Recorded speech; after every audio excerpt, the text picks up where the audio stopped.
నమస్తే ఫ్రెండ్స్, నేను మీ Errabelli Rajinikanth, political analyst. Janapaksham talk షోకి స్వాగతం, సుస్వాగతం. ఇప్పుడు ఈ రీల్లో చెప్పబోయేది ఏంటంటే, మీరు పోటీ చేయకుండా ఉండడానికి ఉండేటువంటి లక్షణాలు ఏంటి. నేను 10 లక్షణాలు చెప్తాను. ఈ 10 లక్షణాలు కనుక మీకుంటే దయచేసి ఎలక్షన్లో పోటీ చేయకండి. మొదటి లక్షణం వచ్చేసి మీరు నాన్ లోకల్ అయితే పోటీ చేయకండి.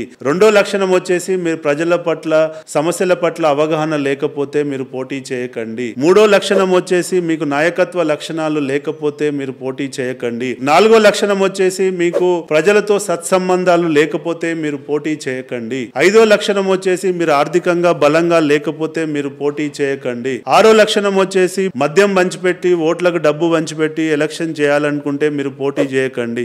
ఏడో లక్షణం వచ్చేసి మీరు ఎమ్మెల్యే సపోర్ట్ ఉంది, ఎంపీ సపోర్ట్ ఉంది కాబట్టి పోటీ చేస్తాను అంటే దయచేసి పోటీ చేయకండి. ఎనిమిదో లక్షణం విషయానికి వచ్చినట్లయితే, గ్రామ అభివృద్ధి ఎజెండా కాకుండా మీరు ఓట్లకి డబ్బులు పెట్టి మద్యాన్ని పంచి ఓట్లు అడుక్కోవాలనుకుంటే దయచేసి పోటీ చేయకండి. తొమ్మిదో లక్షణం వచ్చేసి మీకు పరువు ప్రతిష్ట ముఖ్యమైతే దయచేసి పోటీ చేయకండి. ఎలక్షన్ లో పోటీ చేసిన తర్వాత మీకు పరువు ఉండదు, ప్రతిష్ట ఉండదు. పదో లక్షణం వచ్చేసి మీరు ఒకవేళ వారసత్వ రాజకీయం నుంచి వచ్చి ఉంటే, మీరు వారసత్వాన్ని కంటిన్యూ చేయాలనుకుంటే దయచేసి పోటీ చేయకండి. ఈ 10 లక్షణాలలో మీకు ఏ లక్షణం ఉన్నా దయచేసి లోకల్ బాడీ ఎలక్షన్ లో సర్పంచ్ గా పోటీ చేయకండి. మీ మంచి కోసమే నేను ఈ వీడియోని చేస్తున్నాను. జై హింద్.